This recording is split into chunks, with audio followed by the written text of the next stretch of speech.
رب اشرح لي صدري ويسر لي امري واحلل عقدة من لساني يفقهوا قولي آمين. قال الله تعالى في القرآن المجيد لن تنالوا البر حتى تنفقوا مما تحبون وما تنفقوا من شيء فإن الله به عليم. كل طعام كان حلا لبني إسرائيل إلا ما حرم إسرائيل على نفسه من قبل أن تنزل التوراة قل فاتوا بالتوراة فاتلوها إن كنتم صادقين. اور تم اس وقت تک نیکی نہیں پا سکتے جب تک وہ کچھ اللہ کی راہ میں خرچ نہ کرو جو تمہیں محبوب ہو، اور تم جو کچھ بھی خرچ کرو گے اللہ اسے خوب جانتا ہے. بنی اسرائیل کے لیے کھانے پینے کی سب چیزیں حلال تھیں سوائے ان کے جنہیں تورات کے نزول سے پیشتر اسرائیل یعنی یعقوب علیہ السلام نے خود اپنے اوپر حرام کر لیا تھا. آپ ان سے کہیے کہ اگر تم اپنے دعووں میں سچے ہو تو تورات لاؤ اور اس میں سے وہ عبارت پڑھو. ہم سورہ آل عمران میں جن مضامین کو خاص اہمیت کے ساتھ بیان کیا گیا ہے ان میں انفاق فی سبیل اللہ کا مضمون بھی ہے. بھی ہم چوتھے پارے کا خلاصہ کر رہے ہیں. تو چوتھے پارے میں جو ہے وہ سورہ آل عمران سورہ آل عمران جو ہے کچھ تو تیسرے پارے میں ہے اور پھر اور بقیہ جو ہے چوتھے پارے میں ہے. تو سورہ آل عمران میں جن مضامین کو خاص اہمیت کے ساتھ بیان کیا گیا ہے ان میں انفاق فی سبیل اللہ کا مضمون بھی ہے. چوتھے پارے کے آغاز میں اس مضمون کی مناسبت سے ایک اہم ہدایت دی گئی ہے، جیسا کہ یہ آیت بیان کرتی ہے کہ تم ہرگز نیکی تک نہیں پہنچ سکتے جب تک کہ تم اپنی وہ چیزیں خرچ نہ کرو یا وہ چیز اللہ کی راہ میں خرچ نہ کرو جو تمہیں بہت پسند ہو. تو مطلوب تک پہنچنے کے لیے محبوب کی قربانی اور ایثار ضروری ہے. اس کے علاوہ جو اہم مضامین چوتھے پارے میں بیان کیے گئے ہیں وہ درج ذیل ہیں. نمبر 1، جب تحویل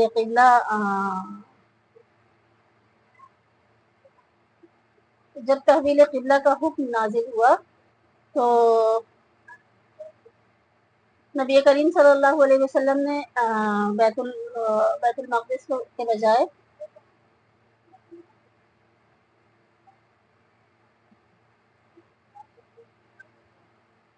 کعبہ کو اپنا قبلہ ٹھہرا لیا. تو اس پر اہل کتاب نے بڑا شور و غل کیا. وہ کہنے لگے کہ بیت المقدس کعبہ سے افضل ہے اور اسے زمین پر اللہ کا پہلا گھر ہونے کا شرف حاصل ہے. اللہ تعالیٰ ان کی تردید فرماتے ہوئے بیت الحرام کی 3 خصوصیات بیان فرماتے ہیں. پہلی یہ کہ اس زمین پر کعبہ سب سے پہلی عبادت گاہ ہے. دوسری یہ کہ اس میں ایسی واضح نشانیاں موجود ہیں جو اس کے شرف اور فضیلت پر دلالت کرتی ہیں، جن میں مقام ابراہیم، زمزم اور حتیم شامل ہیں. تیسری یہ کہ جو شخص حرم میں داخل ہو جائے اسے امن حاصل ہو جاتا ہے. بعض اللہ والوں کا قول ہے کہ پورے عالم میں کعبہ سے زیادہ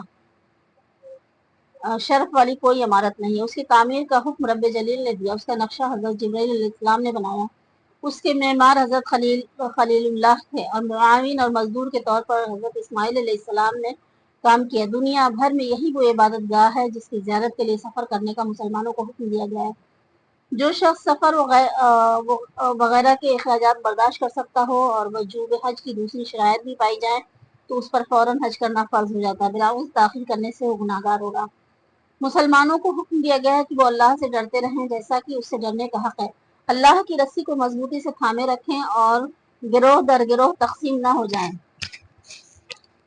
ابن مسعود رضی اللہ عنہ فرماتے ہیں حق تقوی ہے. تقوی یہ ہے کہ اللہ تعالیٰ کی اطاعت کی جائے، نافرمانی نہ کی جائے، اسے یاد رکھا جائے، بھلایا نہ جائے، اس کا شکریہ ادا کیا جائے اور کفران نعمت نہ کیا جائے. امت مسلمہ تمام امتوں سے افضل اور بہترین امت ہے اور اس کے افضل ہونے کی وجہ یہ ہے کہ دوسری امتوں کے برعکس یہ ان تمام چیزوں پر ایمان رکھتی ہے جن پر ایمان رکھنے کا اللہ تعالیٰ نے حکم دیا ہے. علاوہ ازیں یہ امر بالمعروف اور نہی عن المنکر کرتی ہے جو دینی ذمہ داری اور مذہبی فریضہ بھی ہے. حضرت عمر رضی اللہ عنہ کا قول ہے جس کا دل چاہتا ہے کہ اس کا شمار اس امت میں سے ہو اسے چاہیے کہ وہ اس بارے میں اللہ کی شرط کو پورا کرے.